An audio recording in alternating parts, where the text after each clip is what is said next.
Hi guys, नमस्कार, सत श्री अकाल। मैं नवीन जांगड़ बहुत बहुत स्वागत करता हूं आपके अपने यूट्यूब चैनल पे। तो पिछले वीडियोज़ में हमने एलसीएम का बेसिक्स पढ़ा था और इस वीडियो में हम एचसीएफ का बेसिक्स पढ़ेंगे और उसके बाद उन दोनों को मिला करके पढ़ेंगे। तो चलिए शुरुआत करते हैं एचसीएफ के बारे में। एचसीएफ हेडिंग लगा लीजिए। एचसीएफ इसको बोलेंगे हम हाईएस्ट कॉमन फैक्टर। फैक्टर को हिंदी में बोलते हैं वही गुणनखंड। क्या बोलेंगे? गुणनखंड। स्टूडेंट्स सबसे पहले तो समझिए फैक्टर क्या होता है। फैक्टर जैसे हमने दो नंबर लिए, एक 12 लिया और एक 16 लिया। अब 12 के अंदर किस किस का भाग जाता है आपका? 1 2 3 4 6 और 12। 16 के अंदर किस किस का भाग जाएगा आपका? 1 2 4 8 और 16। तो ये हमने 12 के फैक्टर कर लिए और ये 16 के फैक्टर कर लिए। तो हम देखते हैं कि दोनों में कॉमन कौन है। कॉमन कौन कौन आपका? 1 2 और 4। तो 12 और 16 के हमने टुकड़े किए, गुणनखंड किए, फैक्टर किए। तो उसमें कॉमन कौन कौन आया? 1 2 और 4। तो ग्रेटेस्ट कौन है आपका? बड़े से बड़ा फैक्टर जो दोनों में कॉमन है वो कौन है? 4 है। तो इस प्रकार आप समझ गए होंगे कि फैक्टर क्या है। तो एचसीएफ की डेफिनेशन क्या हो जाएगी आपकी? ये हो जाएगी the greatest number. The greatest number. वहाँ पर एलसीएम के अंदर हम स्मॉलेस्ट नंबर ले रहे थे, ठीक है। तो the greatest number which is divide by which is divide X Y Z. वहाँ पर एलसीएम के अंदर हम एक्स वाई जेड का भाग दे रहे थे और यहाँ पर हम एक्स वाई जेड के अंदर भाग देंगे, ठीक है। तो ये आपका कितना आया? एचसीएफ आ गया। हम यहाँ से देखते हैं स्टूडेंट्स, ये जो एचसीएफ 4 है इससे 12 भी कटता है और आपका 16 भी कटता है। तो आपके एचसीएफ की डेफिनेशन हो जाएगी the greatest number which is divide X Y Z. ऐसा बड़े से बड़ा नंबर जो क्या होना चाहिए आपका, जिसका डिवाइड एक्स वाई जेड के अंदर जाना चाहिए। तो अब हम देखते हैं कि एचसीएफ के कौन कौन से तरीके हैं जिससे हम एचसीएफ निकाल सकते हैं। जैसे अपना पहला मेथड हमने एलसीएम में पढ़ा था, prime factor method. Prime factor method जैसे हम एग्जाम्पल ने 12 और 16। 12 के फैक्टर क्या होंगे आपके? 2 गुणा 2 गुणा 3 और 16 के क्या होंगे आपके? 2 गुणा 2 गुणा 2 गुणा। तो जो कॉमन वो ले लेंगे कि ये 2 बार आएगा यहाँ से, ये 2 बार आ जाएगा। 2 गुणा 2 कितना आ जाएगा आपका? 4 हो जाएगा। तो एचसीएफ कितना आ गया? 4। तो इस मेथड से हम एचसीएफ नहीं निकालेंगे, ये अपने कोई काम का नहीं है। नंबर 2 पढ़ा था हमने एक डिवीज़न मेथड। डिवीज़न मेथड तो स्टूडेंट्स एलसीएम के अंदर डिवीज़न मेथड का कोई यूज़ नहीं था, लेकिन एचसीएफ के अंदर हमारा जो सबसे इम्पोर्टेंट है वो डिवीज़न मेथड ही है। तो हम देखेंगे कि किस प्रकार डिवीज़न मेथड से, विभाजन विधि से हम एचसीएफ निकालेंगे। डिवीज़न मेथड बोले तो भाग विधि। जैसे हमने एग्जाम्पल लिया 12 और 16। अब आपको पता है बड़ा कौन है? 16 है। तो 16 के अंदर हम भाग देंगे किसका? 12 का। 12 एकम 12 कितना आया आपका? 4 आया। तो 12 को यहाँ पे ले आएंगे। 4 तिये 12, भाग आपका पूरा पूरा गया। ये प्रोसेस आपको तब तक करनी है जब तक शेषफल 0 ना आ जाए। अब जिससे आपका पूरा पूरा भाग है उसको हम बोलते हैं फाइनल डिवीज़र, अंतिम भाजक, फाइनल डिवीज़र। और वही कि आपका क्या होता है? एचसीएफ होता है। तो आपका एचसीएफ कितना आ गया? 4 आ गया। ये जो आपका 1 और 3 है इनको हम बोलते हैं क्वोशिएंट, भागफल। तो इस प्रकार के क्वेश्चंस डिवीज़न मेथड से आपके एसएससी के अंदर पूछे जाते हैं। तो एक क्वेश्चन है जो डिवीज़न मेथड से आया है, वो देखिए क्या था।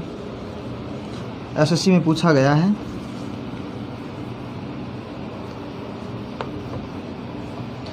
क्वेश्चन आपका in finding HCF of 2 number by division method. Questions के अंदर दे दिया गया कि आपको डिवीज़न मेथड से एचसीएफ निकालना। In finding of HCF of 2 number by division method, quotients are 5, 4, 3 and final divisor 32। तो जो अंतिम आपका भाजक वो कितना है 32 है। तब क्या करेंगे, ऐसे 3 बना लेंगे, 1, 2 और ये आपके हो गए 3। तो आपका 5, 4 और 3 ये भाजक हैं, सॉरी भागफल हैं। और अंतिम भाजक कितना आपका 32 है। ये आपका अंतिम भाजक है। तो 32 का मतलब ये वाला जो भाग है पूरा जाएगा। तो यहाँ पे शेषफल क्या आएगा आपका 0 आएगा। और ये कब होगा, ये तब होगा 32 गुणा 3 कितना आ जाएगा आपका 96 आ जाएगा। तो ये वाला कितना आपका 96 है। तो ये 96 कहाँ से आया होगा, ये 96 इधर से आया होगा। तो यहाँ पे क्या आएगा आपका 4 बार भाग चला गया है, तो 96 गुणा 4 और शेषफल कितना बचा होगा आपका 32 बचा होगा 32। तो 4 6 24, ये आपके 2 हो जाएंगे, 4 में 36 और 2 38 और 32 इसके अंदर जोड़ देंगे हम। तो कितना आ जाएगा आपका, ये 416 आ जाएगा। तो ये वाला 416 आ गया। 416 कहाँ से आया होगा आपका, ये यहाँ से आया होगा। तो क्या आ जाएगा 416 गुणा 5 प्लस ये शेषफल 96।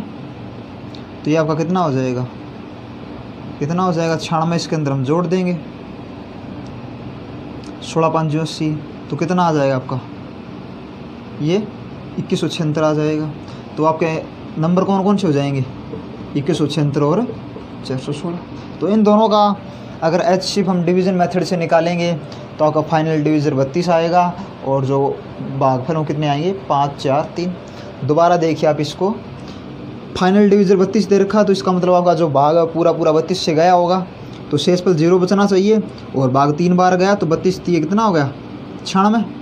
अब ये वाला 96 कहाँ से आया होगा, ये वाला यहाँ से आया होगा। 32 हमारा शेषफल है, भाग 4 बार गया तो 96 गुणा 4 प्लस 32 416 हो गया। ये 416 कहाँ से आया होगा, यहाँ से आया होगा। तो भाग 5 बार गया तो 416 गुणा 5 और शेषफल 96 बचा। तो इस प्रकार ये क्वेश्चन SSC में पूछा गया है, नोट कर लेंगे आप इसको।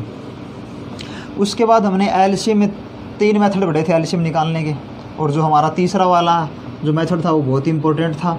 तो HCF के अंदर भी हम एक मेथड और पढ़ेंगे जिससे हम बिल्कुल कम टाइम में क्या करेंगे HCF निकाल लेंगे।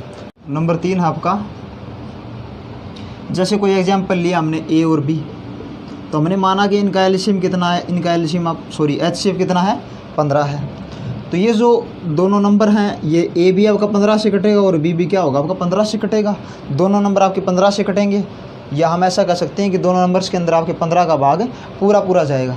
तो अब अगर हम माने कि इन दोनों का जो अंतर वो 10 है, तो ये ऐसा पॉसिबल नहीं है, क्योंकि दो नंबर्स जो 15 से कट रहे हैं तो उनका अंतर 10 नहीं हो सकता आपका, उनका अंतर कितना होगा 15 होगा। जैसे एग्जांपल लिया हमने 30 और 45, तो उनका HCF कितना आया 15 है। तो 30 और 45 के बीच में ऐसी कोई संख्या नहीं है जो 15 से कटेगी, तो हम कह सकते हैं कि ये जो दोनों नंबर हैं इनका अंतर भी कितना होगा आपका 15 होगा। तो इस प्रकार जो दो नंबर दिए गए हैं आपके, उनका जो HCF है वो उनके डिफरेंस से ज़्यादा नहीं हो सकता है। तो हेडिंग लगा लीजिए आप, क्या लिखेंगे, ये अपना तीसरा मेथड है HCF का। HCF of two number is never be greater than difference of number.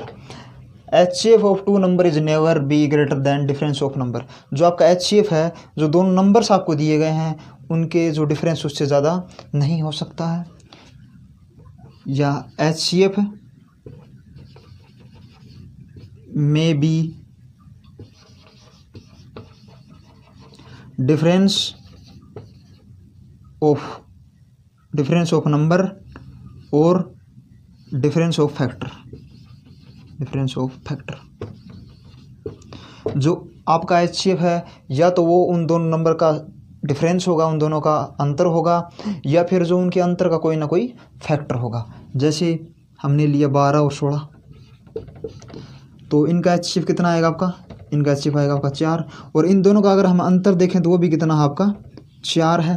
तो इस प्रकार हम कह सकते हैं कि कोई भी दो नंबर्स हैं, अगर उसका हमें HCF बिल्कुल कम टाइम में निकालना है तो या तो उन दोनों का डिफरेंस निकाल लेंगे हम, या उनका जो डिफरेंस है उसका क्या कर लेंगे, कोई ना कोई फैक्टर निकाल लेंगे।